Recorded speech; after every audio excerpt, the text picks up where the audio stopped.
आपको बताता हूं कि लैंडलॉर्ड को अगर वो खुद से बनाए तो उनको उसमें क्या क्या फायदे हैं। अब मैं आपको ये बताता हूं, ठीक है।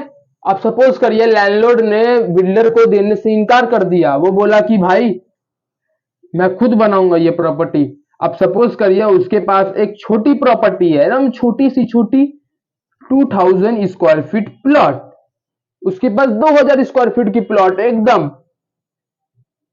अब वो क्या करेगा, वो सोचेगा भाई 2000 स्क्वायर फीट है, मेरे पास तो रहने के लिए घर है, मैं इसमें क्या काम करता हूँ, उसमें 1500 स्क्वायर फीट का सैंक्शनिंग करा के इसमें एक तो G+4 बिल्डिंग बनाता हूं और उसको सेल कर दूंगा। ठीक है, मेरे पास कैपिटल कोई दिक्कत नहीं, आराम से मेरा काम होगा, मैं आराम से इसको बना के बेच भी दूंगा और प्रॉफिट भी ले जाऊंगा। तो देखिए मैं आपको पहले बता दे रहा हूं, अगर आपके पास दोस्तों कैपिटल है तो आप सेल में जाएंगे तो आपको क्या हो जाएगा, उस प्रॉपर्टी में आपको कुछ हक नहीं बचेगा। आप क्या कर देंगे, सब कुछ सेल कर देंगे। आपके पास पैसा है लगाने के लिए, आप लगाइए, आप फ्लैट सेल करिए, आप 1 फ्लोर 2 फ्लोर सेल कर दीजिए, लेकिन 2 फ्लोर खुद रखिए। पूछिए क्यों? क्योंकि देखिए आप कुछ भी जॉब करते हो या फिर आपका बिजनेस है, उसमें से जो इनकम आ रहा है उसी से आपका घर खर्चे चल रहा है, हाउस होल्ड जो आपका राशन पानी पढ़ाई लिखाई ये सब खर्चे सब चल रहा है। प्लस उसके बाद हॉस्पिटल मेडिकल सब चीज आपका उससे चल रहा है। ठीक है, चाहे आप जॉब करें बिजनेस। पर यदि अगर आप एक 1500 स्क्वायर फीट में एक बिल्डिंग खड़ा कर दिए 1 करोड़ रुपया खर्चा करके, जो आपका कैपिटल लग गया है 1 करोड़ रुपया, तो जब आपने वो बिल्डिंग खड़ा कर लिया तो सपोज करिए आप उसमें 2 फ्लोर बेच भी लिए, तो आपका जो 1 करोड़ रुपया है उसमें से आप 80 से 90 लाख रुपया निकाल लेंगे। आपका बनाने में कॉस्ट कितना लगा, 10 लाख रुपया जेब से लगा। अब आप क्या करेंगे, जो आपके 2 फ्लोर है, 2 फ्लोर अगर आप रेंट पे भी लगाते हैं तो एक फ्लोर में मैं समझू 2 ही फ्लैट्स है, तो एक फ्लैट से 10,000 रुपीज रेंट कहीं नहीं गया। इंटू आपके पास टोटल 4 फ्लैट अगर रेंट पे दिया है तो 40,000 रुपया।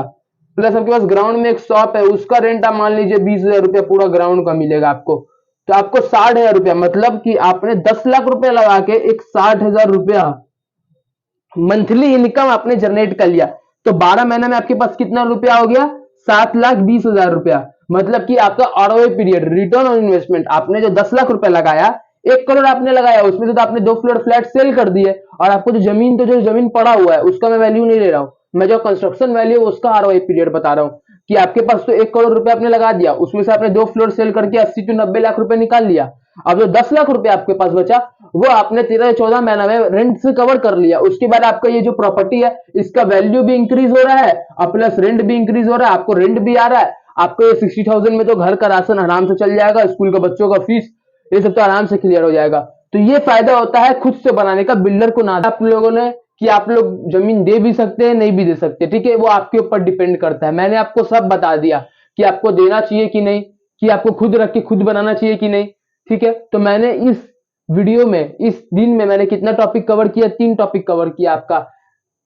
एक टॉपिक आपका हो गया वो ज्वाइंट वेंचर के बारे में पूरा डिटेल में।